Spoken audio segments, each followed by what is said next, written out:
यह वीडियो छात्रों के लिए बनाया गया है और इस वीडियो का मुख्य उद्देश्य है छात्रों को भगवान खाटू श्याम से अवगत कराना, भगवान खाटू श्याम का परिचय देना। तो चलिए हम लोग एक-एक बिंदु वाइज बात करते हैं। जैसे सबसे पहले तो हम लोग बात करते हैं खाटू श्याम मंदिर। अब आपको जानना चाहिए कि भगवान खाटू श्याम जी का एक मंदिर है। अब यह प्रश्न उठता है कि मंदिर कहाँ पर है? तो लिखा गया है खाटू कस्बा में है। खाटू कस्बा एक स्थान है। अब यह स्थान कहाँ पर है? यह सीकर जिले में है। अब आप तो जानते ही होंगे कि सीकर जिला कहाँ पड़ता है। भारत एक बहुत बड़ा देश है और इसमें एक बहुत ही सुंदर सा राज्य है राजस्थान। आप यहाँ ज़रूर गए होंगे और वहाँ पर सीकर जिला से अवगत होंगे। यह मंदिर एक हिंदू मंदिर है, अर्थात भगवान खाटू श्याम हिंदुओं द्वारा पूजित हैं। वैसे इनमें विश्वास तो सभी लोग करते हैं, लेकिन मुख्य रूप से हिंदू लोग पूजा करते हैं। और ये जो मंदिर है, इनमें किनकी पूजा होती है, कौन ऐसे देवता हैं? तो ये बर्बरिक हैं। बर्बरिक की पूजा होती है। अब आपको ये भी जानना चाहिए कि बर्बरिक कौन थे? तो बर्बरिक घटोत्कच व अहिलवती के पुत्र थे। अब तुरंत सवाल उठता है कि घटोत्कच कौन थे? तो आपने तो भीम का नाम सुना ही होगा। बिल्कुल सही, महाभारत वाले भीमसेन, उनके लड़के थे घटोत्कच और घटोत्कच के लड़के थे बर्बरिक। और घटोत्कच ने शादी किया था अहिलवती जी से और यह संतान प्राप्त हुई जिसका नाम रखा गया बर्बरिक। और अब ये भी आप जान लीजिए कि अहिलवती कौन थी? तो ये नाग राजा वासुकी की पुत्री थीं। और ऐसा कहा जाता है कि बर्बरिक के पास 3 बाण थे, अर्थात 3 तीर थे और 3 तीर से यह कहीं भी विजय प्राप्त कर सकते थे, अर्थात ये दुर्जय थे, इनको पराजित नहीं किया जा सकता था। जब एक बार बात हुई कि महाभारत में जो युद्ध होने वाला है, इस पूरे युद्ध को कौन कितने दिनों में समाप्त कर सकता है? तो भीष्म ने कहा कि वे 20 दिन में युद्ध को समाप्त कर सकते हैं। कर्ण ने कहा कि 24 दिन में समाप्त कर सकते हैं। द्रोणाचार्य ने कहा कि 25 दिन में समाप्त कर सकते हैं और अर्जुन ने कहा कि 28 दिन में युद्ध को समाप्त कर सकते हैं। लेकिन जब भगवान कृष्ण ने बर्बरिक से पूछा, तो बर्बरिक ने उत्तर दिया कि हम तो मात्र कुछ क्षणों में ही युद्ध को समाप्त कर सकते हैं। अब इसको लेकर के भगवान कृष्ण बहुत चिंतित हो गए कि ऐसा हुआ तो बहुत गड़बड़ हो जाएगा। तो उन्होंने कहा कि इस युद्ध के लिए एक शीश की आवश्यकता है और उसमें 3 महायोद्धाओं में से किसी एक का ही शीश को रखा जा सकता है। और 3 महायोद्धा थे, एक या तो स्वयं भगवान कृष्ण और दूसरे अर्जुन और तीसरे बर्बरिक। और बर्बरिक ने अंततोगत्वा अपने शीश को देने के लिए हाँ कर दी और उन्होंने अपना शीश को दान कर दिया है। इसलिए भगवान खाटू श्याम को शीशदानी भी कहा जाता है। अब जो है थोड़ा हम लोग और बात करते हैं, भगवान खाटू श्याम से संबंधित है बबरन धाम। बबरन धाम कहाँ पर है? तो यह हिसार हरियाणा में है। यह वही स्थान है जहाँ पर भगवान कृष्ण ने बर्बरिक की परीक्षा ली थी कि वह कैसे 3 बाणों से ही पूरी महाभारत के युद्ध को समाप्त कर सकते हैं।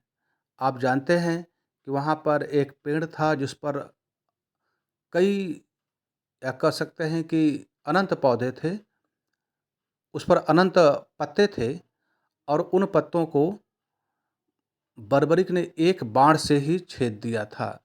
और भगवान कृष्ण को पूरी तरीके से जानकारी हो गई, वो समझ गए कि बर्बरिक कोई साधारण योद्धा नहीं है, यह बिल्कुल असाधारण है। तो बाण परीक्षण या बाण चलाने की जहाँ पर कला भगवान कृष्ण ने देखी, उस स्थान का नाम है बबरन धाम। एक और स्थान है चुलकाना धाम, यह भी हरियाणा में ही पड़ता है। और ऐसा कहा जाता है कि बर्बरिक ने यहीं पर अपना सिर दान किया था। इसीलिए यह दोनों स्थान बबरन धाम और चुलकाना धाम भगवान खाटू श्याम से संबंधित है। और यह जो मंदिर इस समय है, हम लोग सीकर जा कर के पूजा करते हैं, खाटू पहुँचते हैं। इस मंदिर को बनवाने का कार्य किया है रूप सिंह चौहान ने। ये वहाँ के राजा थे और 1027 में मंदिर को बनवाया था। और मंदिर जब आप जाएंगे तो वहाँ पर देखेंगे एक श्याम कुंड है। इसी श्याम कुंड में मूर्ति मिली थी और फिर वहाँ पर स्थापित किया गया और आज भी पूजा होती है। और वहाँ पर जब जाएंगे तो एक बहुत बड़ा प्रार्थना सभा है जिसका नाम है जगमोहन। आप जब भी जाएं तो जगमोहन पहुँचे और वहाँ पर बैठ करके आप प्रार्थना सभा में बैठें और पूजा करें। श्याम बगीची भी एक उद्यान है। यहाँ पर ऐसा माना जाता है कि पुष्पों को तोड़ करके भगवान खाटू श्याम की पूजा होती है। और एक यात्रा भी जुड़ी हुई है खाटू श्याम जी से, जिसका नाम है निशान यात्रा। यहाँ पर एक लंबी यात्रा चलती है। जब भी आप जाएं तो यह पता करके जाएं कि निशान यात्रा कब है। और यदि आप जानते हैं कि निशान यात्रा कब होती है, कैसे होती है, तो आप मुझको कमेंट करके बतला सकते हैं। हारे का सहारा। अब हारे का सहारा, इनको हारे का सहारा क्यों कहा जाता है? इसके पीछे एक बड़ी कहानी है। भगवान कृष्ण ने पूछा बर्बरिक से कि यह बतलाओ कि तुम किसके तरफ से युद्ध करोगे, कौरव की तरफ से या पांडव की तरफ से? तो बर्बरिक ने कहा कि उन्होंने अपनी दादी हिडिंबा को वचन दिया है कि जो कमज़ोर पक्ष होगा उसी की तरफ से युद्ध करेंगे। तो फिर भगवान कृष्ण ने कहा कि जब कौरव कमज़ोर हो गए तो पांडव की तरफ चले जाओगे और पांडव कमज़ोर हो गए तो कौरव की तरफ चले जाओगे।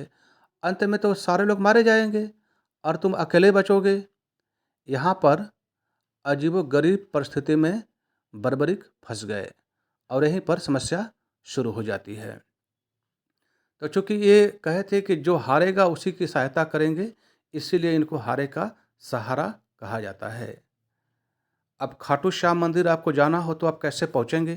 थोड़ा सा हम लोग रास्ता देख लेते हैं। तो शिखर से, यहाँ पर शिकार टाइप हो गया है, आप इसको शिखर पढ़ें। शिखर से 43 किलोमीटर की दूरी पर खाटू श्याम जी का मंदिर है। अगर आप जयपुर से जाते हैं तो 80 किलोमीटर है, नई दिल्ली से जाते हैं तो 266 किलोमीटर है, मुंबई से 1250 किलोमीटर है और कोलकाता से 1592 किलोमीटर है तथा वाराणसी से 940 किलोमीटर की दूरी पर है। और अब आप समझ ही गए होंगे कि शीशदानी बर्बरिक को अर्थात भगवान खाटू श्याम को क्यों कहा जाता है, तो इसको बतलाने की आवश्यकता नहीं है। इनको 3 बाणधारी कहा जाता है, अर्थात ये 3 बाण से सारा निर्णय पलट सकते थे। इनको लखदार भी कहा जाता है। आप लखदार का मतलब यदि जानते हैं तो आप हमको 2 पंक्तियों में कमेंट करके बतलाएं। और जो मंदिर है वह मकराना संगमरमर का बना हुआ है। बहुत ही सुंदर बनावट है, वास्तुकला बहुत ही अच्छी है। हर एक को जा कर के देखना चाहिए। ऐसा कहा जाता है कि ये 10वां अवतार हैं और जैसे ही पूर्ण रूप में आएंगे या अधर्म का नाश करेंगे और धर्म का राज्य कायम करेंगे। और खाटू श्याम, क्योंकि नाम श्याम इसलिए पड़ गया कि भगवान कृष्ण ने अपना ही नाम दिया ताकि उनके नाम से पूजित रहेंगे। तो बर्बरिक को खाटू श्याम के रूप में पूजा जाता है। और अभी हमने बात किया था कि पांडव पांडव आप जानते हैं कि 5 थे: अर्जुन, भीम, नकुल, सहदेव, युधिष्ठिर। और जो ये मझले भीम थे, इन्हीं के लड़के घटोत्कच और घटोत्कच के लड़के बर्बरीक, जिनको हम लोग आज भगवान खाटू श्याम के रूप में जानते हैं। तो बोलिए भगवान खाटू श्याम की जय। सभी छात्रों को चाहिए कि मेरे द्वारा बोली गई बात को नोट कर लें, उसको लिखें और याद करें। इस प्रकार वे अपने ज्ञान को बढ़ा सकते हैं। धन्यवाद।